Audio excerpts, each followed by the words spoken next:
உழவர் உறவுகள் அனைவருக்கும் முதற்கண் வணக்கம். அடுத்த 5 வருஷத்துக்கு தமிழ்நாட்டினுடைய தலையெழுத்தை தீர்மானிக்கக்கூடிய தமிழ்நாடு சட்டமன்ற தேர்தல் 2026 தேர்தல் ஆணையம் அறிவிச்சாச்சு. இந்த தேர்தல்ல விவசாயிகளாகிய நாம், தமிழ்நாட்டு விவசாயிகளாகிய நாம் என்ன முடிவெடுக்கிறது? எது சிறப்பான முடிவா இருக்கும்? இருக்கிற முடிவுல எது விவசாயிகளுக்கு அதிக நன்மையை கொடுக்கும் அப்படிங்கிறதுக்காக நம்ம தமிழக விவசாயிகள் பாதுகாப்பு சங்கத்தின் சார்பில் கடந்த ஞாயிற்றுக்கிழமை, அதாவது 15/3 அன்னைக்கு சேலம் மாவட்டம் சங்ககிரியில நடைபெற்ற மாநில ஆலோசனை கூட்டத்துல வரக்கூடிய 2026 தமிழ்நாடு சட்டமன்ற தேர்தலில் விவசாயிகள் விரோத திமுகவை தமிழ்நாட்டு விவசாயிகள் புறக்கணிக்கணும், தமிழக விவசாயிகள் பாதுகாப்பு சங்கமும் கண்டிப்பாக புறக்கணிக்கும்னு சொல்லி ஒரு தீர்மானத்தை எடுத்திருக்கிறோம், ஒரு முடிவை எடுத்திருக்கிறோம். 200க்கு மேற்பட்ட நிர்வாகிகள் கலந்து கொண்ட ஆலோசனை கூட்டத்தில் அந்த முடிவு எட்டப்பட்டிருக்கு. இந்த முடிவு ஏதோ அரசியல் நோக்கத்தோடவோ காழ்ப்புணர்ச்சியோடவோ நம்ம மேல அவங்க வழக்கு போட்டதால் எடுக்கப்பட்டது அல்ல. 30 காரணங்களின் அடிப்படையில் எடுக்கப்பட்டிருக்கிறது. 30 காரணங்களின் அடிப்படையில ஆய்ந்து அறிந்து கருத்துக்களை கேட்டு எடுக்கப்பட்ட முடியும். இந்த ஒவ்வொரு காரணத்தையும் இப்ப நாம உங்களுக்கு தெளிவா சொல்ல போறோம், கேளுங்க. புறக்கணிப்புக்கான காரணங்கள் முதல்ல பாத்தீங்கன்னா, முதல்ல நம்ம திமுகவை புறக்கணிக்கணும்னா அவங்க என்ன வாக்குறுதி கொடுத்தாங்க?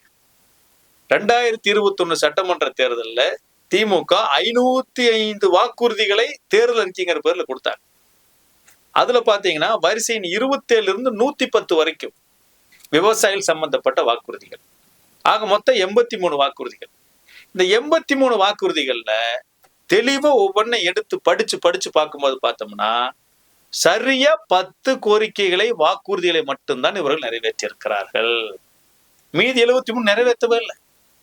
சரி, இந்த 10ல என்ன விவசாயியோட வருமானம் கூடியிருக்கா, வாழ்வாதாரம் கூடியிருக்கா அப்படின்னு படிச்சு பார்த்தோம்னா அந்த 10மே விவசாயியுடைய வருமானத்தை கூட்டுவதற்கு சம்பந்தம் இல்லாத வாக்குறுதிகள் நிறைவேற்றியிருக்கிறாங்க. அந்த 10 வாக்குறுதிகளால் விவசாய வாழ்வாதாரத்தில் எவ்வித மாற்றமும் முன்னேற்றமும் ஏற்படவே இல்லை. ஆக ஒரு விவசாயிகளுக்கு 83 வாக்குறுதிகளை கொடுத்துட்டு 10 மட்டும் நிறைவேற்றிட்டா போதும், நாங்க எல்லாத்தையும் நிறைவேற்றிட்டோம், சொன்னதையும் செய்வோம் சொல்லாதையும் செய்வோம்னு சொல்லி அள்ளி விட்டுக்கிட்டு, ஆக ஒவ்வொரு கோரிக்கையை நீங்க எடுத்து படிச்சு பார்க்கணும். இன்னைக்கு இணையதளத்தை தட்டிங்கனாலே திமுகவோட தேர்தல் அறிக்கை 2021 போட்டீங்கன்னா எல்லாமே வருது. எடுத்து படிச்சு பாருங்க, 20 இருந்து 110 வரைக்கும் படிச்சு பாருங்க. ஆக எந்த வாக்குறுதிகளுமே நிறைவேற்றாமல் வெறும் கடமைக்காக ஒரு 10 நிறைவேற்றி விட்டு விவசாயிகளை முழுசாக ஏமாற்றி இருக்கிறார்கள். கடந்த 2021க்கு முன்னாடி 10 ஆண்டுகள்ல அந்த ஆட்சியோட குறைகளை எல்லாம் சொல்லி நாங்கள் வந்து அவங்களை இப்படி பாதுகாப்போம், விடியல் தரக்கூடிய ஆட்சி உருவாக்கும்ல சொன்னாங்களே. ஆக விவசாயிகளுக்கு இவர்கள் விடியலையே தரவில்லை. ஆக விவசாயிகளுக்கு இவங்க சொன்னதையும் செய்யல, விவசாயியுடைய கோரிக்கையிலும் நிறைவேற்றவில்லை. எனவே விவசாயிகளுக்கு கொடுத்த வாக்குறுதிகளை நிறைவேற்றாத திமுகவை நாம் புறக்கணிக்க வேண்டும். 2வதா பாத்தீங்கன்னா 2021 பிப்ரவரி 21 அன்னைக்கு எதிர்கட்சி தலைவர், இன்னைக்கு முதல்வர் ஐயா மாண்புமிகு மு க ஸ்டாலின் அவர்கள் ஈரோடு மாவட்டம் பெருந்துறையில வந்து மேற்கு மண்டல விவசாய மாநாட்டில் கலந்து கொண்டு விவசாயிகள் சம்மதம் இல்லாமல் ஒரு அடி நிலத்தை கூட எடுக்க மாட்டேன்னு சொன்னார். நம்மகிட்ட இன்னைக்கு வீடியோ இருக்கு, ஆதாரம் இருக்கு. ஆனா நடந்தது என்னன்னு பாத்தீங்கன்னா, பாதுகாக்கப்பட்ட வேளாண் மண்டலம் காவிரி டெல்டா பகுதி, அங்க 5 சிப்காட் கொண்டு வந்து பெரும் கார்பரேட் முதலாளிகளை கொண்டு வந்து தொழிற்சாலையில போட்டு அந்த காவிரி டெல்டா பகுதி பாதுகாக்கப்பட்ட மண்டலத்தை அழிக்கிறதுக்கான வேலை நடந்துட்டு இருக்கு. தமிழ்நாடு பூரா பாத்தீங்கன்னா 40 சிப்காட், மாவட்டத்துக்கு ஒரு சிப்காட், எல்லாம் 2000 ஏக்கர் 3000 ஏக்கர் 1800 ஏக்கர் இப்படி ஒரு 60,000 ஏக்கரை எடுக்கிறதுக்கு திட்டமிட்டு அறிவிச்சு அங்கங்க இன்னைக்கு போயிட்டு இருக்குது. மேல்மா சிப்காட் நீங்க பார்த்திருப்பீங்க, நாமக்கல்ல வளையப்பட்டி சிப்காட், திருப்பூர் மாவட்டத்தில் குளத்துப்பாளையம் சிப்காட், இப்படி விவசாயிகள் சிப்காட் திட்டத்தை எதிர்த்து போராடி கொண்டே இருக்க அந்த போராட்டத்துல எல்லாம் பங்கு பெற்ற திமுக இன்னைக்கு அதே தவறை செய்கிறது, மிக பல மடங்கு அதிகமா செய்யுது. 60,000 ஏக்கர் எடுக்கிற திட்டமிடுறாங்க. 2வது பாத்தீங்கன்னா கிருஷ்ணகிரி மாவட்டத்துல மட்டுமே ஏற்கனவே அங்க 8 சிப்காட், 2வது இவங்க 2 சிப்காட் புதுசா கொண்டு வந்தாச்சு. ஏற்கனவே பெங்களூர் மாநகரம் ஒசூருக்கு அருகில மிகரில் ஏர்போர்ட் இருக்கும்போது இங்க 2000 ஏக்கர்ல ஏர்போர்ட். 2வது பாத்தீங்கன்னா நாலேஜ் கலர் அறிவுசார் நகரம்னு சொல்லி அங்க இருக்கக்கூடிய அந்த எஸ்டிஆர் ரோட்டுக்கு 2 1 கிலோமீட்டர் தூரத்துக்கு ஒரு 40,000 ஏக்கரை எடுத்து முதலாளிகளுக்கு, கார்பரேட் கம்பெனிகளுக்கு தாரை வாக்குறது தயாரா இருக்கிறார். ஆக இவ்வளவு ஒரு மோசமான நிலமெடுப்பு. பரந்தூர் விமான நிலையத்தில் 5000 ஏக்கர். இப்படி கணக்கு பார்த்தோம்னா இந்த 5 ஆண்டுகள் இவர்கள் நிலம் எடுக்க திட்டமிட்டதை செயல்படுத்தி மட்டும் 1,10,000 ஏக்கர். இதனை திமுக ஆட்சியா நில அபகரிப்பு ஆட்சியா? ஒரு அடி நிலத்தை கூட எடுக்க மாட்டேன்னு சொல்ல அன்னைக்கு நிலம் என்னன்னு பாத்தீங்களா? ஆக இந்த காரணத்துக்காகவும் திமுகவை நாம் புறக்கணிக்க வேண்டும். அடுத்தா பாத்தீங்கன்னா இந்த நிலம் எடுப்புல வேண்டான்னு சொல்லி போராடிய நம்ம திருவண்ணாமலை மாவட்டம் மேல்மாவுல முப்போக விளையக்கூடிய 2000 ஏக்கர் நிலத்தை எடுக்கிறாங்க. அந்த விவசாயிகள் அறவழியில சொந்த நிலத்துல காத்திருப்போராட்டம் நடத்திட்டு இருந்தாங்க. அவங்கள போய் இரவோடு இரவா பந்தல பிரிச்சு வீடு போந்து அந்த விவசாயிகளை தூக்கிட்டு வந்து வழக்கு போட்டு பொய் வழக்குகளை போட்டு குண்டர் சட்டத்தை போட்டு குண்டர் சட்டத்துல விவசாயிகளை சிறையில் அடிச்சாங்க. இந்தியாவிலேயே விவசாயிகளை குண்டர் சட்டத்தில் அடிச்ச முதல் அரசு இந்த திமுக அரசாங்கம். நம்ம உழவர் உரிமைக்கு தோழர் அருள் ஆறுமுகம் மீது குண்டர் சட்டத்தை வாபஸ் வாங்க முடியாதுன்னு வேற. இப்ப நீதிமன்ற சட்ட போராட்டத்தின் மூலமாக நாம எல்லாம் வென்று வந்தோம். ஆக விவசாயிகள் மீது குண்டர் சட்டம் போட்ட திமுகவை நாம் கண்டிப்பாக புறக்கணித்து ஆக வேண்டும். அடுத்தது பாத்தீங்கன்னா இப்பதான் நம்ம சொன்னோம், நிலம் எடுப்புல 1,10,000 ஏக்கர் திட்டமிட்டு இருக்காங்க. அதை எல்லாம் கூட தூக்கி சாப்பிடுற மாதிரி ஒரு சப்ஜெக்ட் இருக்குது பாருங்க. தமிழ்நாட்டுல பாத்தீங்கன்னா இந்து சமய அறநிலையத்துறையும் வக்ஃபு வாரியமும் விவசாயிகளுடைய உரிமை பெற்ற இனாம் நிலங்களை 150 வருஷமா பத்திரம் இருக்குது, பட்டா இருக்குது, அனுபவம் இருக்குது, வீடு இருக்குது, காடு இருக்குது, தோட்டம் இருக்குது, தென்னமரம் இருக்குது, வயல் இருக்குது, வரப்பு இருக்குது. அந்த மாதிரி இருக்கிற 13 லட்சம் ஏக்கர் நிலங்களை இன்னைக்கு ஜீரோ வேல்யூ பண்ணி வச்சிருக்கிறாங்க. ஜீரோ வேல்யூ பண்ணிட்டு இதெல்லாம் கோயில்லாம் வக்ஃபு நிலம்னு சொல்றாங்க. ஆனா இதே இந்தியா முழுக்க 4 கோடி ஏக்கருக்கு மேற்பட்ட நிலங்கள் இதெல்லாம் இனாம் நிலங்கள். இனாம் நிலங்களை உழுதுவனுக்கே சொந்தம்னு சொல்லி இந்திய அரசியலமைப்பு சட்டத்தில் வழிகாட்டுதல்ல அந்த நிலத்து பூரா பட்டா போட்டு கொடுத்துருக்கிறாங்க. குடியிருந்த மக்களுக்கு பட்டா போட்டு கொடுத்துருக்கிறாங்க, நிலத்தை உரிமையாக்கி இருக்கிறாங்க. அன்றைய காலகட்டத்தில் விடுபட்டவர்களுக்கு கூட 2021 குஜராத்ல கர்நாடகாவில் 2 மாநிலங்கள்ல மீண்டும் ஒரு சட்ட திருத்தம் கொண்டு நில உரிமையை கொடுத்திருக்கிறாங்க. ஆனா அப்படி இருக்கும்போது இங்க இருக்கக்கூடிய இந்த திமுக என்ன பண்றாங்க, 13 லட்சம் ஏக்கர் ஜீரோ வேல்யூ பண்ணியாச்சு. விவசாயிகள் ஆக்கிரமிப்பாளனை வெளியேறுன்னு சொல்லியாச்சு. வெண்ணமலையில் பார்த்திருப்பீங்க, கரூர் மாவட்டத்துல 300 போலீஸ் 400 போலீஸ் இல்ல, 1000 போலீஸ் 2000 போலீஸ் காவல்துறை பாதுகாப்போட வர்ற நில அபகரிப்பு. நீதிமன்ற உத்தரவு உத்தரவு இல்ல, அந்த வழக்கை போட்ட ஒரு அயோக்கியனுக்கு 150 போலீஸ் 200 போலீஸ் பாதுகாப்பு அவன் நகர்வனம் வர்றான். மாவட்ட ஆட்சியர் பாதுகாப்பு கொடுக்குறார், எஸ்பி பாதுகாப்பு கொடுக்குறார். அப்ப யோசிச்சு பாருங்க, எங்காவது விவசாயிகள்கிட்ட கட்டாயப்படுத்தி நிலத்தை கொடுங்க அரசை பார்த்திருக்கிறோம். அதை சாதனையா கொண்டாடின அரசை பார்த்திருக்கிறீங்களா? இந்த அரசு சாதனையா கொண்டாடுகிறது. இனாம் நிலத்தை எல்லாம் மீட்டுட்டோம்னு சொல்லி, கோயில் நிலத்தை மீட்டுட்டோம்னு சொல்லி இனாம் நிலத்தை மீட்டுட்டு அதுல 8,800 கோடி ரூபாய் மதிப்பு நிலத்தை மீட்டு அது சாதனையை சொல்லி போடுறாங்க. ஆனா கேட்ட என்ன சொல்றாங்க, நாங்க இனம் நிலத்தை பாதுகாப்போம்னு துணை முதல்வர் சொல்றாரு, முதல்வர் சொல்றாரு, அமைச்சர் பெருமக்கள் சொல்றாரு. ஆனா புடுங்கிறது அது சாதனை விளம்பரத்து பண்ற. இது எவ்வளவு பெரிய வெக்க கேடு. ஒரு நிலத்தை பறித்து சொந்த நிலத்துல மக்களை அகதிகளாக்கலாமா? இந்தியா முழுவதும் பட்டா கொடுத்திருக்கும், தமிழ்நாட்டுல மட்டும் புடுங்குறீங்க, நியாயமா? ஆக இந்த இனாம் நில பிரச்சனையில உலகத்திலே மிகப்பெரிய அபகரிப்பு அரசாக இந்த திமுக அரசாக விளங்கி இருக்குது. இதற்காக நம்ம திமுகவை புறக்கணித்தாக வேண்டும். அடுத்தது பாத்தீங்கன்னா திமுகவோட தேர்தல் அறிக்கையில விவசாயிகளுடைய அனைத்து உற்பத்தி பொருளுக்கும் குறைந்தபட்ச ஆதரவை நிர்ணயம் செய்வோம், கூட்டுறவு சங்கங்கள் மூலமா கொள்முதல் செய்வோம், விற்பனை செய்வோம்னு சொல்லி வாக்குறுதி கொடுத்திருக்கிறாங்க. இதே வாக்குறுதியை கொடுத்து நிறைவேற்றாத மத்திய அரசை பிஜேபியை பார்த்து தீர்மானம் போட்டாங்க, கண்டிச்சாங்க. ஆனா இவங்க கொடுத்த வாக்கு நிறைவேற்றினாங்களா? உடனே சொல்லுவாங்க குறைந்தபட்ச ஆதரவு என்பது மத்திய அரசு சம்பந்தப்பட்டது, மாநில அரசும் நிர்ணயிக்கலாம். விவசாயிங்கிறது மாநில அரசு பட்டியல் இருக்கு, மத்திய அரசு பட்டியல், அதாவது பொதுப்பட்டியல் இருக்கு. அப்ப மாநில அரசும் செய்யலாம், மத்திய அரசும் செய்யலாம். ஏன் கேரளாவில் செஞ்சுட்டு இருக்கிறாங்களே, கேரளாவில் செஞ்சுட்டு இருக்கிறோம் நாங்களும் செய்வோம்னு சொன்னாங்களே, என்னாச்சு? ஆக விவசாயிகளுக்கு கொடுத்த மிக மிக முக்கிய வாக்குறுதி, எல்லா உற்பத்தி பொருட்களுக்கும் உற்பத்தி செலவோட 50% அவங்க குறைந்தபட்ச ஆதார விலை நிர்ணயம் செய்வோம்னு சொன்னாங்க. நிர்ணயம் செஞ்சாங்களா? கொள்முதல் பண்ணாங்களா? ஆக இவங்க யாரு சொல்றாங்க, இன்னைக்கு பிஜேபி சொல்றாங்க. பிஜேபி செய்யல, இவங்களும் செய்யல. அப்ப இவங்க எந்த விதத்துல பிஜேபி குறை சொல்றாங்க? இவர்களுடைய ஆட்சியில் இவர்கள் கொடுத்த வாக்கு நிறைவேற்றி இருந்தா விவசாயிகள் கடனாளி ஆயிருக்க மாட்டாங்க, தற்கொலை செஞ்சிருக்க மாட்டாங்க, கஷ்டத்திலும் நஷ்டத்திலும் இருந்திருக்கவே மாட்டாங்க. ஆக இவங்க விலை நிர்ணயம் கொடுக்காதால கடன், கடன் மேல கடன், கடனை திருப்பி கட்ட முடியல. இன்னைக்கு விவசாயிகள் தமிழ்நாட்டில் மட்டுமே 500க்கும் மேற்பட்ட விவசாயிகள் கடனை கட்ட முடியாமல் தற்கொலை செய்து கொண்டதாக மத்திய அரசினுடைய குற்ற அறிக்கை சொல்லுது. ஆக இப்படி இருக்கும்போது கடன் தள்ளுபடி பண்ணிருக்கணுமா வேண்டாமா? கடன் தள்ளுபடி பண்ணாங்களா? கடந்த 2021 இறுதி காலத்துல அஇஅதிமுக ஆட்சி காலத்துல தள்ளுபடி செஞ்சு போன கடனை வச்சுக்கிட்டு நாங்க தள்ளுபடி பண்ணணும்னு சொல்லிட்டு இருக்கிறாங்க. ஆனா இந்த 5 ஆண்டுகளாக ஏற்பட்ட இழப்பு எப்படி, இந்த கடனை எப்படி ஈடுகட்டுவது? ஆக விவசாயிகளுக்கு கொடுத்த வாக்குறுதியான குறைந்தபட்ச ஆதரவை நாங்கள் நிர்ணயம் செய்வேன்னு சொல்லி கொள்முதல் செய்வேன்னு சொன்ன வாக்குறுதியை இவர்கள் நிறைவேற்றாதற்காக நம்ம திமுகவை புறக்கணிக்கிறோம். நம்ம எல்லாம் கடனில் ஆழ்த்தியதற்காக, விவசாயிகள் தற்கொலை செய்கின்ற சூழ்நிலையை ஏற்படுத்தியதற்காக நாம் திமுகவை புறக்கணித்தாக வேண்டும்.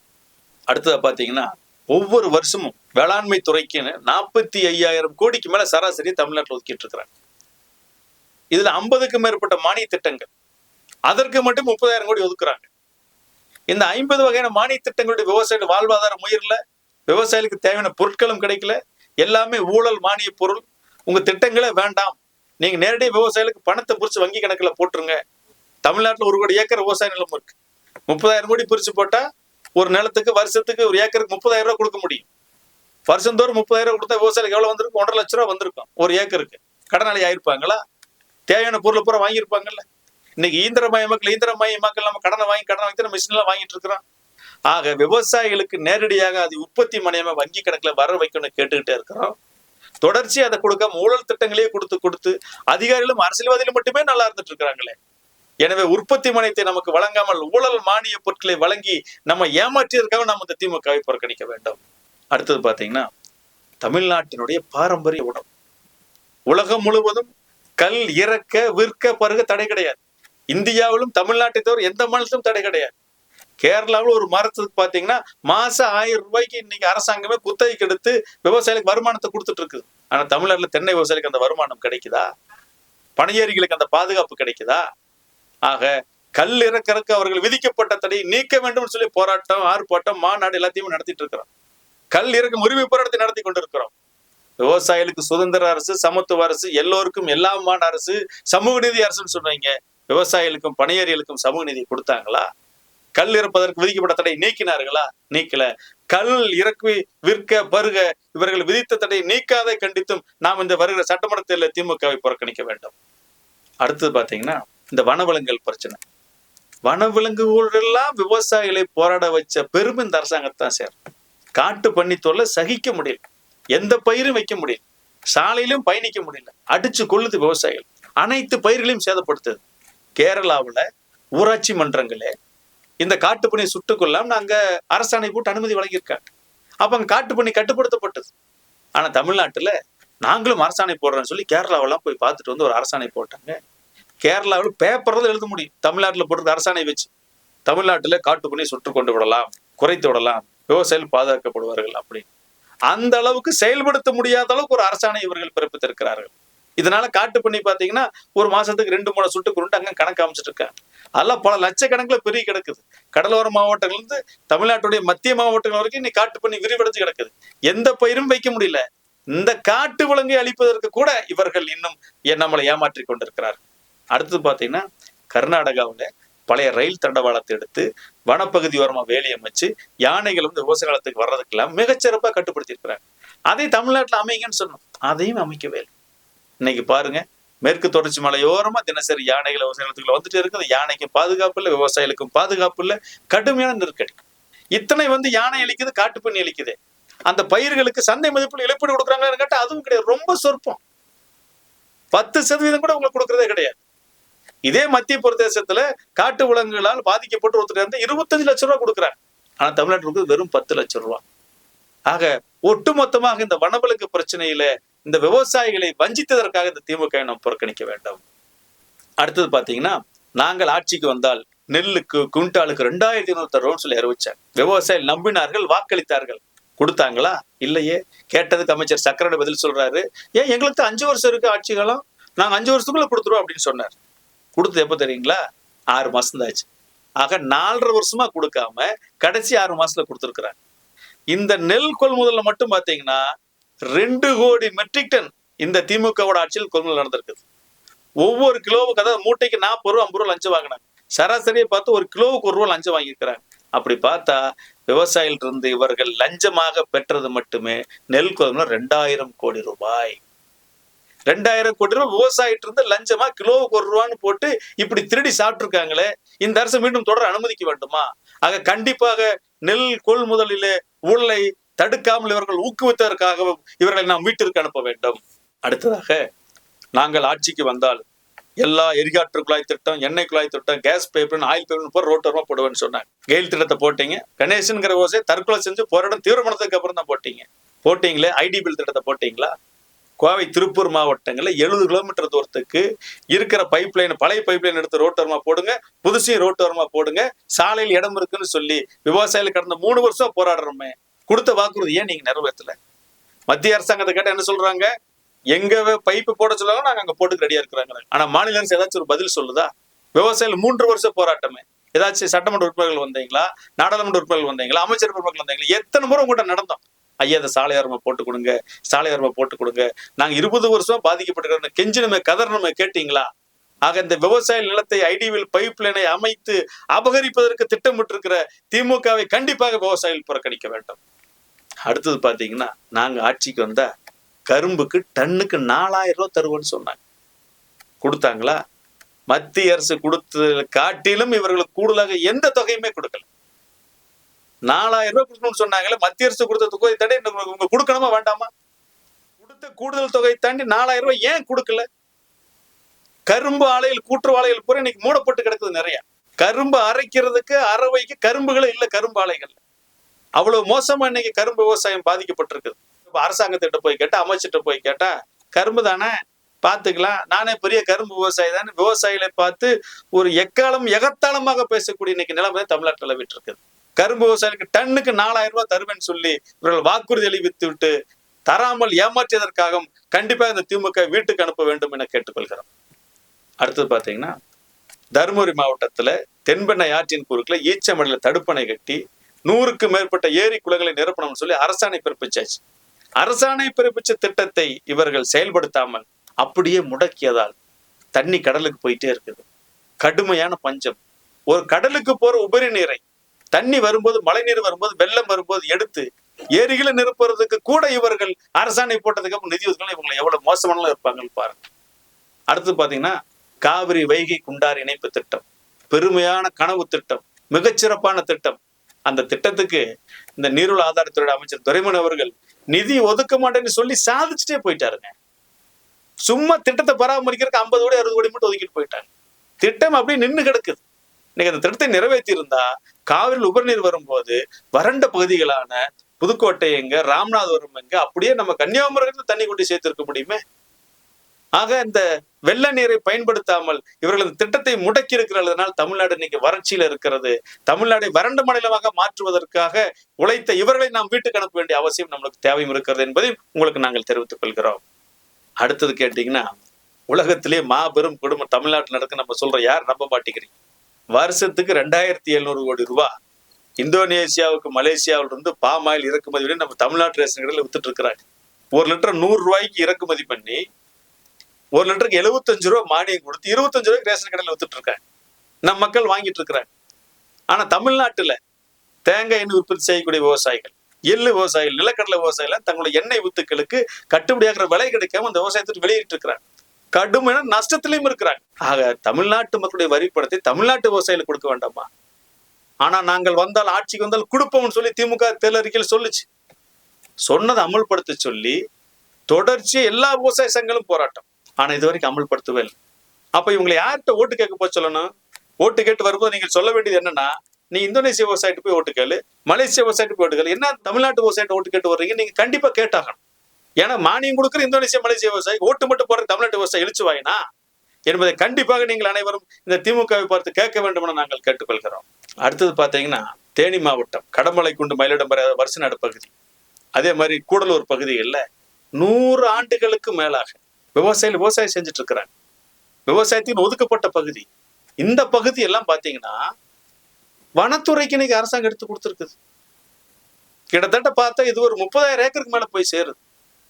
தலைமுறையா அந்த வன நிலத்தை பண்படுத்தி நாம் இன்னைக்கு விவசாய நிலமா மாத்தி இருக்கிறோம். அதெல்லாம் விவசாயிகளுக்கு பட்டா போட்டு கொடுங்கன்னு சொல்லியிருக்கிறோம். பட்டா போட்டு கொடுக்கறதுக்கு பல இடங்கள் ஏற்கனவே இந்த மாதிரி நிகழ்வுகள் நடந்திருக்குது. ஆக இவ்வளவு நடந்திருந்து பாத்தீங்கன்னா 5000 ஏக்கர், 10,000 ஏக்கர், 2000 ஏக்கர்ல பெரிய பெரிய கார்பரேட் கம்பெனிக்கு டீ எஸ்டேட், காபி எஸ்டேட் கொடுப்பாங்க. ஆனா 1 ஏக்கர் 2 ஏக்கர் இருக்கிற விவசாயிகளுக்கு கொடுப்பாங்களா? கொடுக்க மாட்டாங்க. இதெல்லாம் வனத்துறைக்கு ஒப்படைச்சாச்சுன்னு சொல்லி இப்ப அரசாணை போட்டு கொடுத்துட்டு வந்திருக்கிறாங்க. எவ்வளவு பெரிய அநியாயம் பாத்தீங்களா? மேகமலையில் எவ்வளவு பெரிய ரெசார்ட் இருக்கு, எவ்வளவு பெரிய காப்பி தோட்டம் இருக்கு, எவ்வளவு பெரிய டீ தோட்டம் இருக்குது. அதெல்லாம் யார்? இது கார்பரேட் கம்பெனி. இது இந்த மாதிரி கார்பரேட் கம்பெனிகளுக்கெல்லாம் மேற்கு தொடர்ச்சி மலையில, கிழக்கு தொடர்ச்சி மலையில 2000 ஏக்கர் 3000 ஏக்கர் 5000 ஏக்கர் பூரா கொடுத்து போட்டு ஏழை விவசாயிகளிடம் இருந்து விவசாய தொழிலாளிகள் போய் அதை விவசாயம் பண்ணிட்டு இருக்கிறாங்க. அந்த நிலத்தை புடுங்குறீங்களா? அது நியாயமா? ஆக இது கார்பரேட்டுக்கான அரசு, விவசாயிகளுக்கான அரசு அல்ல. கண்டிப்பாக இந்த அரசை நாம் புறக்கணிக்க வேண்டும். அடுத்த பாத்தீங்கன்னா சேலம் மாவட்டம் ஜாகீர் அம்மாவளத்து நகரத்தை ஒட்டி இருக்கக்கூடிய இடத்துல ஒரு 60 சாயப்பட்டறை கொண்டு வர்றாங்க. கேட்டதுக்கு ஜவுளி பூங்கான்னு பேர் வைக்கிறாங்க. சாயப்பட்டறை கொண்டு வந்து அதுக்கு ஜவுளி பூங்கான்னு பேர் வச்சு ஒட்டு மொத்தமா அந்த சேலம் மாவட்டத்துக்கு நிலத்த நீரையை கெடுத்து அதை விஷமாக்கி ஈரோடு எப்படி இன்னைக்கு கேன்சரோட தலைநகரமா இருக்குதோ சேலத்தையும் எப்படி மாற்றம்னு சொல்லி இந்த அரசு திட்டமிட்டு இருக்கு. இது வேண்டாம்னு சொல்லி அங்க இருக்கிற பொதுமக்கள், விவசாயிகளும் தொழிலாளர்களும் கடுமையா போராடுறாங்க. ஆனால் நிறைவேற்றிய தீர்வுன்னு சொல்லி முதலாளிகளுக்காக இந்த திமுக அரசு வேலை செய்து கொண்டிருக்கிறது. இதற்காகவும் இந்த அரசை நாம் வீட்டுக்கு அனுப்ப வேண்டிய அவசியம் இருக்கிறது. அடுத்தது பாத்தீங்கன்னா இந்த திடக்கழிவு மேலாண்மை திட்டம், அதாவது குப்பை கொட்டுற பிரச்சனை. எங்கெல்லாம் பார்வை இருக்குதோ அங்க வந்து குப்பை கொட்டிடுவாங்க. எங்க இழிச்சம் இருக்குன்னா அங்க வந்து குப்பை கொட்டிடுவாங்க. இது கோயம்புத்தூர், திருப்பூர் மட்டும் இல்லைங்க, தமிழ்நாடு ஊரா அப்படித்தான் நடந்துட்டு இருக்குது. அங்கங்க செயற்கை மலைகள் உருவாக்கிட்டு இருக்கிறாங்க. திடக்கழிவு மேலாண்மை விதிகள் செய்து மக்கும் குப்பை, மக்காத குப்பைன்னு பிரிச்சு ரெண்டையும் தரப்படுத்தி மக்கும் குப்பையை உரமாக்கி விவசாயிகளுக்கு கொடுக்கணும், மக்காத குப்பை மறுசுழற்சிக்கு அனுப்பணும். இதுதான் விதி சொல்லுது, அரசாங்கம் சொல்லுது, அரசாங்கத்தோட திட்டம் சொல்லுது. ஆனா இதை செயல்படுத்தாம இவர்களை பிரைவேட் கம்பெனியோட கான்ட்ராக்ட் போட்டுட்டு ஒரு டன் எடுத்துக்கொண்டு வெளியே போட்ட இவ்வளவுன்னு சொல்லி ஒரு ஒப்பந்தத்தை போட்டுக்கிட்டு அனுப்பாத குப்பைகளை அனுப்புறத கணக்கு போட்டு ஊழல் பண்ணிக்கிட்டு குப்பையிலையும் ஊழலுங்க. பல லட்சம் கோடி ஊழல் நடந்துட்டு இருக்குது. ஆக இந்த திடக்கழிவு, திரவ கழிவு எல்லா பக்கமும் கழிவு சுத்திகரிப்பு நாங்க கட்டுறோம், தண்ணி சுத்திகரிக்கிறோம்னு சொல்றாங்க. எல்லாமே எங்க கட்டுறாங்க? ஆத்தோரமா குளத்தோரமாவே கட்டுறாங்க. கட்டி என்ன பண்றாங்க? தண்ணியை கொண்டு அங்குட்டு அப்படியே ஆத்துலையும் குளத்துலையும் ஏரியில விட்டு போட்டு போயிடுறாங்க. கேட்டா நாங்க சுத்திகரிச்சிட்டோம்னு சொல்லி கணக்கு காட்டுறது. இரவு நேரத்தில் திறந்துட்டு போட்டு போயிடுது. ஆக இந்த திடக்கழிவிலும் திறக்கழிவிலும் இவர்கள் அடித்த ஊழல், அடித்த கொள்ளைக்கு முடிவு கட்டுவதற்கு, நம்ம நீர்நிலைகளை பாதுகாப்பதற்காக இந்த அரசை நாம் வீட்டுக்கு அனுப்ப வேண்டும். அடுத்ததா பாத்தீங்கன்னா நம்ம தமிழ்நாட்டுக்கு கேரளாவும் சரி கர்நாடகாவும் சரி தண்ணி கொடுக்கறதே கிடையாது. நம்ம உரிமை நீர் அவர்கள் கொடுக்கறதே இல்லை. நம்மளுக்கு தண்ணியே கொடுக்காத கேரளாவுக்கும் கர்நாடகாவுக்கும் நம்ம தமிழ்நாட்டில இருந்து தினசரி 5000த்திற்கும் மேற்பட்ட லாரிகள் எம்சாண்ட், ஜல்லி, கல்லு, கருங்கல்னு போயிட்டே இருக்குது. நம்ம ஊர் பாலைவனம் ஆயிட்டே இருக்குது. விவசாயம் பாதிக்கப்படுது, நிலத்தடி நீர் பாதிக்கப்படுது, சுற்றுச்சூழல் பாதிக்கப்படுது. ஆனா கேரளாவும் கர்நாடகாவும் செழிப்பா இருக்குது. அவியூர்ல பாறை இல்லையா, மழை இல்லையா? யோசிச்சு பாருங்க. அங்க இருக்கிற குவாரி பூரா மூடி வச்சுட்டு தமிழ்நாட்டை அழிப்பதற்காக இந்த திமுகவில் இருக்கக்கூடிய இந்த தொழிலதிபர்கள் பூரா தொட போயிட்டு இருக்கிறாங்க. இதற்கு இந்த அரசாங்கம் எல்லா உதவியும் செஞ்சுட்டு இருக்குது. எனக்கு லாரிக்கு 500 ரூபா கொடுத்துரு, 400 ரூபா கொடுத்துட்டு எடுத்துட்டு போயிட்டேன்னு இவங்க தனியா திமுகவில் தனி ஒரு டோல்கேட்டை போட்டு வசூல் பண்ணிட்டு இருக்கிறாங்க. காசை வாங்கிட்டு வண்டிகள் கேரளாவுக்கும் கர்நாடகாவுக்கும் போயிட்டு இருக்குது. தமிழ்நாடு பாலைவனம் ஆயிட்டு இருக்குது. ஆக தமிழ்நாட்டை பாலைவனத்திற்கான திட்டத்தை இதை லஞ்சம் ஊழலை செய்து கொண்டிருக்கிறதே நாம் உடனடியாக வீட்டுக்கு அனுப்ப வேண்டிய அவசியம் இருக்கிறது என்பதை நீங்கள் உணர்ந்து கொள்ள வேண்டும். விவசாயிகளுடைய சோதனை என்னன்னு தான் சொல்றது. எத்தனை சோதனை நம்ம விவசாயிகள் தாக்குவாங்க. கஷ்டப்பட்டு விவசாயம் பண்ண பிழைக்க முடியல. ஒரு ஆடு வளர்த்துக்கலான்னு ஒரு ஆட்டை வளர்த்தோம், ஒரு கோழி வளர்த்தோம். ஆனா இந்த திருநாய்கள் விடுதா?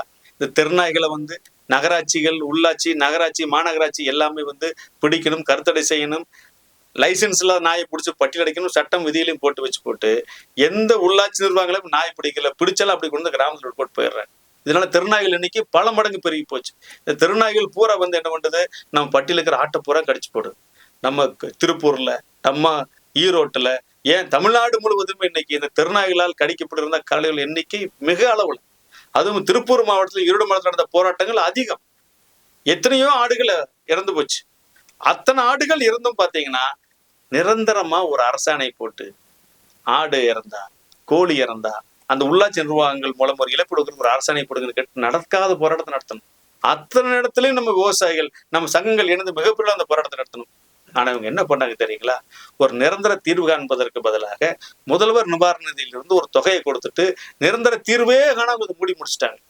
யோசிச்சு பாருங்க ஐயா. அரசாங்கத்துடைய சொத்து நாய். இந்த நாய் வந்து விவசாயியோட ஆட்டை கடிச்சு இறக்குது. அப்ப இழப்பீடு அரசாங்கம் கொடுக்கணுமா வேண்டாமா? இதை கூட கொடுப்பவர்கள் உங்களுக்கு என்ன கஷ்டம், என்ன நஷ்டம்? ஆக விவசாயிகளை பழி வாங்குவதில் முன்னணியில் இந்த அரசு இருக்கிறது என்பதற்கு இது ஒரு மிகப்பெரிய உதாரணமாகும். அடுத்ததாக தமிழ்நாட்டுல ஒரு நாளைக்கு 2 கோடி லிட்டர் பால் உற்பத்தி பண்றோம்.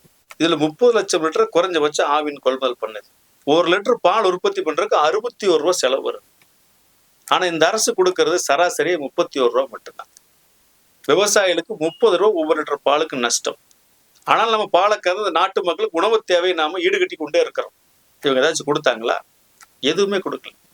கர்நாடகாவில் 48 ரூபா கொடுக்குறாங்க பாலுக்கு லிட்டர். ஆனா இங்க கிடைக்கிறது 31 ரூபா. பல போராட்டங்கள், ஆர்ப்பாட்டங்கள், கோரிக்கைகள் வச்சாச்சு. எதையுமே இவர்கள் நிறைவேற்றவே இல்லை. உற்பத்தி மணின்னு 3 ரூபா கொடுக்கணும்னு சொல்லி அறிவிச்சாங்க. அதையும் 3 மாசம் வரைக்கும் போராட்டத்தை அறிவித்து தான் நம்ம அந்த உற்பத்தி மணி தொகையை நம்ம வாங்கி கொடுத்துட்டு இருக்கோம். ஆவினை கூட நஷ்டத்துல இன்னைக்கு முடிச்சு கட்டிட்டாங்க. ஆவின்ல ஊழலோ ஊழல். ஆக ஒட்டுமொத்தமாக பால் விவசாயிகளுடைய சொத்தான இன்னைக்கு ஆவின் ஊழல் காரணமாக இழுத்து முட நிலைக்கு கொண்டு போய் சேர்த்திருக்கிறாங்க. விவசாயிகளுக்கும் கொள்முதல் விலையும் உயர்த்தி கொடுக்கல, மக்களுக்கும் எந்த பயனும் கிடைக்கல. ஆக ஒட்டுமொத்தமாக பால் விவசாயியுடைய வாழ்க்கையிலே இவங்க பாலை ஊத்திட்டாங்க. இதற்காகவும் இந்த அரசை நாம் வீட்டுக்கு அனுப்ப வேண்டும் என நாங்கள் பணிவோடு கேட்டுக்கொள்கிறோம். இன்னைக்கு இருக்கிற சூழ்நிலையில விவசாயிகளையும் வேளாண் மின்சாரத்தையும் பிரிக்கவே முடியாது. தமிழ்நாட்டுல வீடுகளுக்கு, கடைகளுக்கு, தொழிற்சாலைகள்ல தங்குதடையற்ற 24 மணி நேரம் மின்சாரம் வழங்கப்படுது. ஏன்னா மிகை உற்பத்தி மாநிலம். ஆனா விவசாயிகளுக்கு மும்முனை மின்சாரமும் கிடையாது. 8 மணி நேரம் 4 மணி நேரம் பிரிச்சு கொடுப்பாங்க.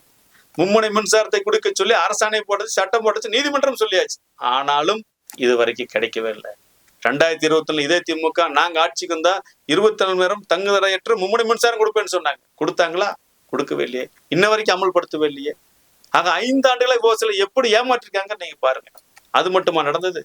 6 லட்சம் விவசாயிகள் வேளாண் உரிமை மின்சார இணைப்புகளை கேட்டு காத்து கொண்டிருக்காங்க. பதிவு செஞ்சு 10 வருஷம் 15 வருஷமா நாங்க காத்து இருக்கக்கூடிய எல்லா விவசாயிகளுக்கும் நாங்க வேளாண் உரிமை மின்சார இணைப்புகளை தருவோம்னு இந்த அரசு சொல்லிச்சு. கொடுத்ததா? கொடுக்கவே இல்லையே. என்ன பண்ணாங்க தெரியுமா? அதுக்கு பதிலா தட்கால் ஸ்கீம்னு சொல்லி கடந்த ஆட்சி காலத்துல கொண்டு அதே திட்டத்தை சொல்லி ஒரு இணைப்புக்கு 2 லட்சம் 3 லட்சம் 3 லட்சம் வரைக்கும் வாங்கி இன்னைக்கு 40,000 கோடிக்கு மேல பணத்தை வாங்கிட்டு 47,000 விவசாயிகள்கிட்ட இன்னைக்கு அந்த மின் இணைப்பே கொடுக்காம வாங்கின 100 நாள்ல தர்றோம், 3 மாசம் தரோம்னு அறிவிச்சுட்டு 3 வருஷம் கொடுக்காம விவசாயிகள் ஏமாத்திட்டு இருக்கேன்னு இது எவ்வளவு பெரிய அடைய நீ வச்சுப்பாரு. விவசாயிகள் பணத்தை வாங்கி அரசாங்க வங்கி கணக்குல வச்சுக்கிட்டு வட்டி வாங்கிட்டு இருக்குது. ஆனா விவசாயிகளுக்கு மின் இணைப்பு கிடைச்சதா? கிடைக்கல. ஆனா மீது எல்லாரும் கிடைக்குது.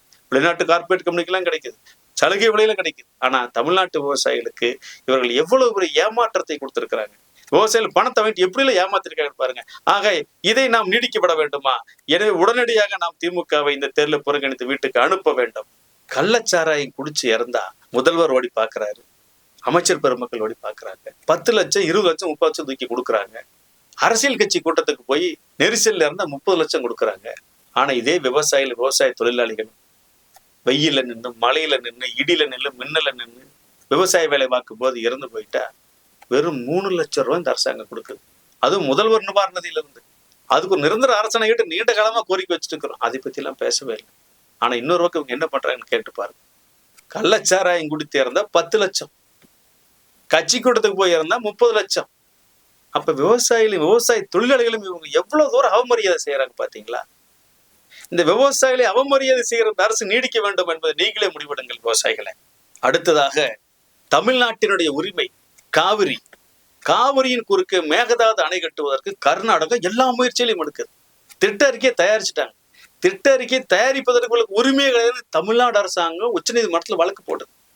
ஏற்கனவே கீழமை மாநிலங்களான தமிழ்நாடு, புதுச்சேரி போன்ற மாநிலங்கள் அனுமதி இல்லாம எந்த அணையும் கட்ட முடியாதுன்னு தீர்ப்பு இருக்கும்போது அந்த தீர்ப்பை எடுத்து சொல்லி இவர்கள் உயர்நீதிமன்றத்தில் வாதாடாம விட்டதால இன்னைக்கு கர்நாடகாவுக்கு மேகதாது அணை கட்டுறதுக்கு திட்ட அறிக்கை தயாரிப்பதற்கு உச்சநீதிமன்றம் அனுமதி கொடுத்துருச்சு. நம்ம வழக்கறிஞர்கள் போனாங்க, தமிழ்நாட்டில இருந்து மூத்த வழக்கறிஞர்கள் எல்லாம் போனாங்க, உச்சநீதிமன்றத்திலும் மூத்த வழக்கறிஞர்கள் போனாங்க. ஆனா ஆர்கியூ பண்ணாங்களா? கேஸ் எடுத்து வச்சாங்களா? பாயிண்ட் எடுத்து வச்சீங்களா? எதுவுமே நடக்கலையே.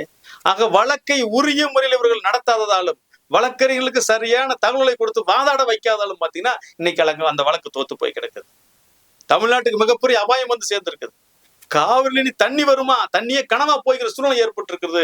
ஆக காவிரியில் நமது உரிமையை இவர்கள் வழக்கை சரியாக நடத்தாமல் விட்டு கொடுத்ததற்காக இவர்களை நாம் வீட்டுக்கு அனுப்ப வேண்டுமா வேண்டாமா என்பதை நீங்களே தீர்மானிங்கள் விவசாயிகளை.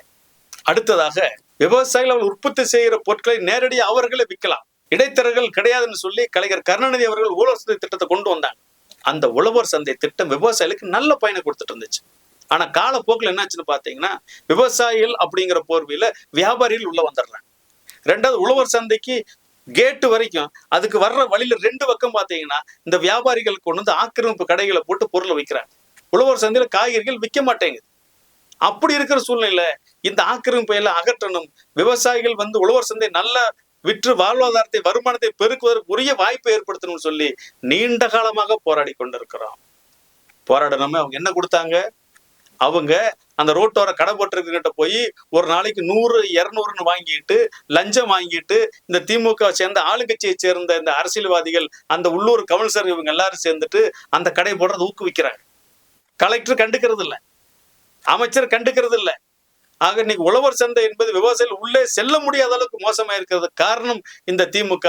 எனவே இந்த திமுகவை வீட்டுக்கு அனுப்ப வேண்டும் என்பதை நாங்கள் கேட்டுக்கொள்கிறோம். அடுத்தது பாருங்க, தென்னிந்திய அளவுல நதிகள் இணைப்பு திட்டத்தை நாங்கள் செயல்படுத்துவோம், மத்திய அரசு வலியுறுத்துவோம் சொன்னாங்க. என்னைக்காவது ஒரு நாள் தமிழ்நாட்டு அளவில் இருக்கக்கூடிய நதிகளை இணைப்பதை பத்தியாவது இவங்க பேசியிருக்காங்களா? எதையுமே பேசுனது கிடையாது. ஆக விவசாயிகள் நம்பக்கூடிய மாதிரியான, விவசாயிகளுக்கு நன்மை அளிக்கக்கூடிய, இந்த மாநிலத்துக்கு நன்மை அளிக்கக்கூடிய அந்த வாக்குறுதிகள் எல்லாம் 2021 தேர்தல் அறிக்கையில வாக்குறுதியாக கொடுத்து விட்டு இதை பத்தி பேசாமலே கடந்து போறாங்கன்னு உங்களுக்கு எவ்வளவு பெரிய தைரியம்? எப்படி இருந்தாலும் இந்த விவசாயிகள் ஜாதி வச்சு ஓட்டு வாங்கிடலாம், கட்சி வச்சு ஓட்டு வாங்கிடலாம், காசை கொடுத்து ஓட்டு வாங்கிடலாம், கோட்டருக்கு கோழி பிரியாணிக்கு ஓட்டு வாங்கிக்கலான்னு விவசாயிகள் கிள்ளுக்கீரையாக நினைக்கிறாங்க, மிக கேவலமா நினைக்கிறாங்க. ஆக இவர்களுக்கு உரிய பாடம் புகட்டி வீட்டுக்கு அனுப்ப வேண்டியது நம்முடைய கடமை என்பதை நாம் தெரிவித்துக் கொள்கிறோம். அடுத்த பாத்தீங்கன்னா, நமக்கும் கேரளாவுக்கும் இடையில பிஏபி பாசன திட்டத்துல ஆனைமலையார் நல்லார் திட்டத்தை கட்டுவோம்னு சொன்னாங்க. கீழ்பவானி பாசன திட்டத்துல பாண்டியார் புன்னம்புலா திட்டத்தை நிறைவேற்றுவோம்னு சொன்னாங்க. முல்லை பெரியாறு 152 அடிக்கு நீரை தேக்குவோம்னு சொன்னாங்க. செம்பகவல்லி அணை அந்த தடுப்பணை உடைக்கப்பட்டு 30 ஆண்டுகளுக்கு மேல ஆகி போச்சு, அதை நாங்க கட்டி 40,000 ஏக்கருக்கு பாசனத்துக்கு தண்ணீர் விடுப்போம்னு சொன்னாங்க. இது எல்லாம் எதையாச்சும் பத்தி கேரளாவோடு பேசினாங்களா? 4 முறை தமிழ்நாட்டு முதல்வர் கேரளாவுக்கு போனாரு, கேரளா முதல்வர் 4 முறை தமிழ்நாட்டுக்கு வந்தாரு. இதை பற்றி ஒரு முறையாவது பேச்சுவார்த்தை நடந்ததா? ஆக வாக்குறுதி கொடுத்து விவசாயிகளை ஏமாற்றி வாக்குகளை பெற்றுவிட்டு இவர்கள் நாடகம் ஆடிக்கொண்டிருக்கிறார்கள். இந்த நாடக திமுகவை நாம் வீட்டுக்கு அனுப்ப வேண்டிய அவசியம் ஏற்பட்டிருக்கிறது. அடுத்ததாக இந்த கூட்டுறவு சங்கம் ஒண்ணு இருந்துச்சு, அதை மறக்கவே வச்சுட்டாங்க இந்த விவசாயிகள். கூட்டுறவு சங்க தேர்தலை நடத்தாம கடந்த 3 வருஷமா எப்படியெல்லாம் இழுக்கணுமோ அப்படி இழுத்து கொண்டு போயிட்டு இந்த கூட்டுறவு சங்கத்தை வச்சுக்கிட்டு இந்த கூட்டுறவு சங்கத்தினுடைய ஊழியர்களும் பணியாளர்களும் இந்த அதிகாரிகளும் கூட்டுறவு சங்கத்தை இன்னைக்கு மிக முடிச்சு கட்டிட்டாங்க. விவசாயிகளுக்கு கடன் கேட்டா கொடுக்கறது கிடையாது. நீ போன வருஷம் எவ்வளவு வாங்கினா 60,000, போன வருஷம் எவ்வளவு வாங்கினா 50,000, 1 லட்சம், அதை மட்டும் தான் கொடுக்குறாங்க. விவசாயிகளுக்கு முழு கடனும் 3 லட்சத்தை கொடுக்காம இவங்க நிறுத்தி வச்சிருக்காங்க. கேட்டா நம்ம பிரதிகள் இருந்து நம்ம கேட்க முடியும், அவங்க நம்மளுக்காக கேட்டு வாங்கி கொடுப்பாங்க. ஆக ஒட்டுமொத்தமாக கூட்டுறவு சங்க தேர்தலை இவர்கள் நடத்தாமல் விவசாயிகளை முடக்கி வைத்து விவசாயிகளை வெளியில அதிக கடனுக்கு அதிக வட்டிக்கு வாங்க வச்சு இன்னைக்கு விவசாயிகள் நஷ்டத்தில் தள்ளியிருக்காங்க என்றால் கேட்டா இவங்க ஜனநாயகம் வேணுங்கிறாங்க, ஜனநாயகத்தை காப்பாற்றணுங்கிறாங்க. ஆனா இவங்க என்ன பண்ணிருக்கிறாங்க? தமிழ்நாட்டில் கூட்டுறவு சங்க தேர்தல் நடத்தினாங்களா? கூட்டுறவு சங்க தேர்தலே நடத்தாமல் புறக்கணித்த இவர்களை நாம் புறக்கணிக்க வேண்டிய அவசியமும் தேவையும் ஏற்பட்டிருக்கிறது. அடுத்தது பாருங்க, உள்ளாட்சி தேர்தல். விவசாயிகள் எங்க வாழ்ற? அதிகமா கிராமங்கள்ல வாழ்ற. கிராமங்கள்ல மக்கள் பிரதிகள் இருக்காங்கன்னு பாத்தீங்கன்னா ஊராட்சி மன்றங்கள் கலைக்கப்பட்டாச்சு, காலாவதி ஆகி போச்சு, நேரம் முடிஞ்சு போச்சு. ஆனா இன்ன வரைக்கும் ஊராட்சி மன்ற தேர்தலையே நடத்தாம இழுத்துட்டு இருக்கிறாங்க. இதனால பல விவசாயிகளுடைய பிரச்சனைகள் அரசின் கவனத்துக்கு கொண்டு போக முடியல. நம்ம மக்கள் பிரதிகள் இல்லாதால அதிகாரிகள் பூரா லஞ்சம் லாவணி மூலல்ல மூழ்கி கிடக்குறாங்க. ஆக உள்ளாட்சி தேர்தல் நடத்தாதால இன்னைக்கு விவசாயிகளுக்கு மிகப்பெரிய பின்னடைவு ஏற்பட்டிருக்கிறது. கூட்டுறவு சங்க தேர்தல் நடத்தாதாலும் விவசாய வாழ்வாதாரம் வருமானம் கடுமையாக பாதிக்கப்பட்டிருக்கிறது. ஜனநாயகத்தின் அடிப்படையை தேர்தலை நடத்தாமல் விவசாயிகளை பொதுமக்களை கஷ்டத்திற்கு ஆளாத்திய திமுகவை புறக்கணிப்பதை தவிர தமிழ்நாட்டு விவசாயிகளுக்கும் பொதுமக்களுக்கும் ஒரு வழி இல்லை என்பது மிகப்பெரிய உண்மையாக இருக்கிறது. கறிக்கோழி பண்ணை விவகாரம். இந்த கறிக்கோழி பண்ணை பிரச்சனையில விவசாயிகள் கூலி உயர்வு கேட்டு நடக்கிற போராட்டம், உற்பத்தி நிறுத்த போராட்டம் நடந்து கொண்டிருக்குது. தேர்தல் நேரத்துல 40,000 விவசாயிகள் பாதிக்கப்பட்டிருக்கிறாங்க. கடந்த 2013, 20 எல்லாம் அன்றைக்கு இருந்த அரசு முத்தரப்பு பேச்சுவார்த்தை நடத்தி விவசாயிகளுக்கு கூலி உயர்வு பெற்றுக் கொடுத்திருக்குது.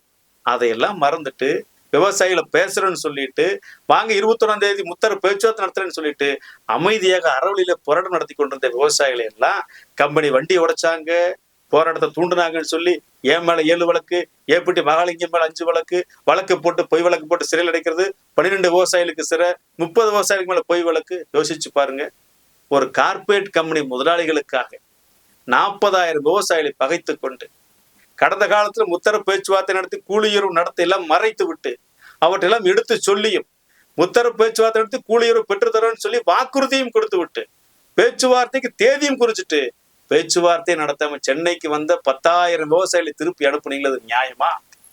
எவ்வளவு பெரிய அநியாயம், எவ்வளவு பெரிய மோசடி, எவ்வளவு பெரிய துரோகம். அடுத்தது 30வது ஒரு பாயிண்ட் சொல்றேன். சரி, விவசாயிகளுக்கு கொடுத்த வாக்குறுதியும் நிறைவேற்றல. இப்ப விவசாயிகளை கொஞ்சமாவது மதிச்சாங்களா? என்னைக்காவது மதிச்சு பேசியிருக்காங்களா?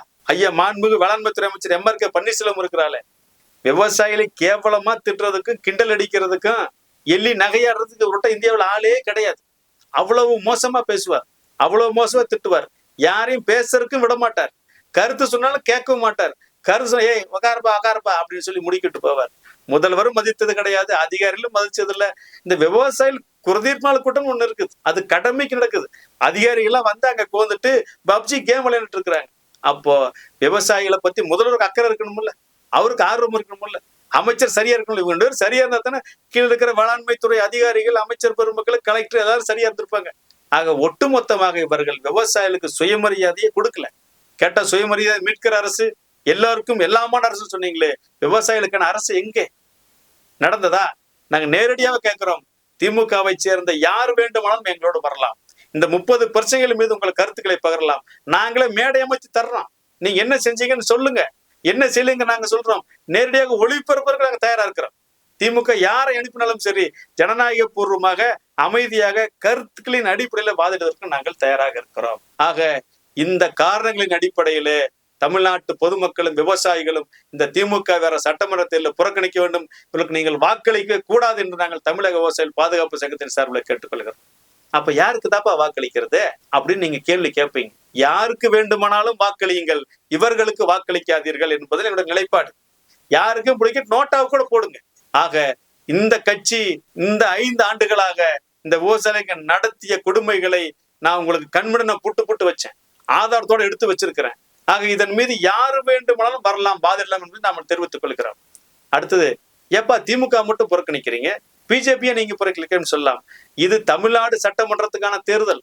இங்க 5 வருஷமா ஆண்டு கொண்டிருப்பது திமுக. திமுக எதுவுமே செய்யல, 10க்கு விவசாயிகளுக்கு செஞ்ச கொடுமைகள் அதிகம். எனவேதான் திமுகவை புறக்கணித்து அறிவிக்கிறோம். பாரதிய ஜனதா கட்சி மத்தியில் ஆண்டுட்டு இருக்கிறாங்க, அவங்களுக்கு மத்தியில தேர்தல் வருது. தேர்தல் வரும்போது அந்த நேரத்திலும் அதற்காக நாங்கள் உரிய முடிவை எடுப்போம் என்பதையும் நாங்கள் தெரிவித்துக் கொள்கிறோம். அன்பிற்குரிய உழவர் உறவுகளே, நாம் இருப்பது ஜனநாயக நாடு. தேர்தல் மூலமாகத்தான் நம்ம பிரதிநிதிகளை நம்ம தேர்ந்தெடுத்து அனுப்புறோம்.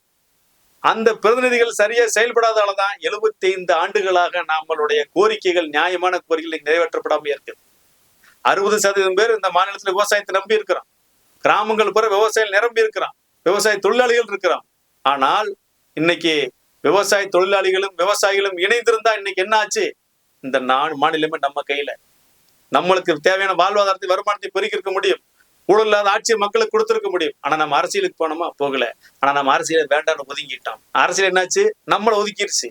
நம்ம இன்னைக்கு ஒதுங்கி எங்க கிடக்கிறோம்? மூலையில கிடக்கிறோம். 5% 10% இருக்கிறவங்க எல்லாம் இன்னைக்கு அரசாங்கத்தை மிரட்டி பணியை வச்சு நல்லா இருக்கிறாங்க. வெறும் 9 லட்சம் பேர் இருக்க அரசு ஊழியர்கள் அரசாங்கத்தை தங்களுடைய வலிமையால ஒன்றுபட்டு உரிமைக்காக பண்ணி வென்று கொண்டே இருக்கிறாங்க. ஆனா தமிழ்நாட்டில் இருக்கக்கூடிய 2.5 கோடி விவசாயிகள் நம்ம என்ன செஞ்சுட்டு இருக்கிறோம்? ஏன் நமக்கான கோரிக்கை நிறைவேற்றப்படல? ஏன் நம்மளை யாரும் மதிக்கலன்னா, நாமல் ஒன்றுபட்டு கோரிக்கைகளுக்காக வாக்களிக்கவில்லை. இந்த 2021 தேர்தல் அறிக்கையை இப்ப நாம புட்டு வச்ச மாதிரி இவங்க என்னெல்லாம் அநியாயம் பண்ணாங்க, ஒவ்வொரு தேர்தலும் நம்ம இந்த மாதிரி கேட்டதே கிடையாது. நாம் எப்படி கேட்போம்? ஆளுங்கட்சி இருக்கு, அடுத்து இந்த கட்சிக்கு வாக்களி, இவங்க சரியில்லை இவங்களுக்கு வாக்களி. இதைத்தான் நம்ம செஞ்சுட்டு இருக்கோம். மீண்டும் மீண்டும் மீண்டும் நாம சுத்தி இவர்களுக்கு வாய்ப்பு அளிக்கிறது. நம்மளுக்கு என்ன பிரச்சனை அப்படின்னு பாத்தீங்கன்னா, எந்த கோரிக்கையும் நிறைவேற்றுறதில்லை. ஒண்ணு வேட்பாளர் நம்ம கட்சிக்காரரா இருந்தா ஓட்டு போடுறோம், இல்ல வேட்பாளர் நம்ம ஜாதிக்காரர் இருந்தா ஓட்டு போடுறோம். அப்ப ஜாதிக்கும் கட்சித்துக்கும் முக்கியத்துவம் கொடுத்து விவசாயிகள் வாக்களித்து விட்டு கடைசியில ரோட்ல அலைஞ்சிட்டு இருக்கிறோம், நாயா போய் அலையிறோம், கடுமை சிரமப்படுறோம், கடல்ல கிடக்கிறோம், கேவலப்பட்டு நிக்கிறோம். எனவே விவசாயிகளே, அன்பிற்குரிய தமிழ்நாட்டு விவசாயிகளே, நீங்கள் கோரிக்கைகளுக்காக மட்டுமே வாக்களிக்க வேண்டும். கோரிக்கை நிறைவேற்றினா ஓட்டு போடுங்க, நிறைவேற்றி விட்டுருங்க. நம்மளுக்கு கொடுத்த வாக்குறுதி நிறைவேற்றினா ஓட்டு போடுங்க, இல்லாட்டி போடாதீங்க. அந்த அடிப்படையில் தான் தமிழக விவசாயிகள் பாதுகாப்பு சங்கம் கோரிக்கை அரசியலை முன்னெடுக்கிறது. அந்த கோரிக்கை நமது கோரிக்கையும் நிறைவேற்றல, இவர்கள் கொடுத்த வாக்குறுதி நிறைவேற்றல. எனவே தான் இவர்களை புறக்கணியுங்கள் என ஒட்டுமொத்த தமிழ்நாட்டு விவசாயிகளுக்கும் தமிழக விவசாயிகள் பாதுகாப்பு சங்கத்தின் சார்பில் ஒரு அறைகூவலாக, ஒரு வேண்டுகோளாக, ஒரு பரிந்துரையாக நாங்கள் இதை முன்வைக்கிறோம். எனவே அனைத்து விவசாயிகளும் இந்த காணொலியை தயவு செஞ்சு, கொஞ்சம் பெருசா தான் இருக்கும், நீண்ட காணொலி தான், ஏன்னா 30 காரணங்கள் நம்ம தெளிவை எடுத்து உரைக்க வேண்டியதுக்காக இந்த காணொலி நீண்டமா இருக்கிறது. எனவே இந்த காணொலியை எல்லா விவசாயிகளுக்கும் பரப்புங்கள். நீங்க வீட்டுல உட்கார்ந்துட்டு தேர்தல் பிரச்சாரத்தை செய்யலாம். ஆக வீட்டுல உட்கார்ந்துட்டு இந்த திமுகவை புறக்கணிக்க வேண்டுங்கிற பரப்புரையை அனைத்து தமிழ்நாட்டு விவசாயிகளை முடிந்து செய்ய வேண்டும். இந்த பணியில தமிழ்நாட்டில் கூட அனைத்து விவசாய சங்கங்களையும் ஓரிலே திற வேண்டும். அதற்கான பணிகளையும் தமிழக விவசாயிகள் பாதுகாப்பு சங்கம் தொடர்ந்து செய்யும் என்பதை தெரிவித்துக் கொண்டு, வருகிற 2026 இந்த சட்டமன்ற தேர்தலில் திமுகவை வீட்டுக்கு அனுப்பி விவசாயிகள் யாருன்னு காட்டணும். விவசாயிகள் இந்த அரசியலுக்கு ஒரு பயத்தை உருவாக்கணும். அடுத்தது யார் வந்தாலும் அவர்களும் இனி விவசாயிகளுக்கு நம்ம வாக்குறுதி கொடுத்து நிறைவேற்றம் இருக்க முடியாது. விவசாயிகள் நீண்ட காலம் நியாயமான கோரிக்கைகளை புறக்கணிக்க முடியாது. நிறைவேற்றினால் மட்டும்தான் நம்மளுக்கு ஆட்சி நீடிக்கும் என்கிற பயத்தை உருவாக்குவதற்கு அனைவரும் ஒருங்கிணைந்து திமுகவை புறக்கணிக்க வேண்டுமாய் தமிழக விவசாயிகள் பாதுகாப்பு சங்கத்தின் சார்பிலே பேரன்போடு கேட்டுக்கொள்கிறேன்.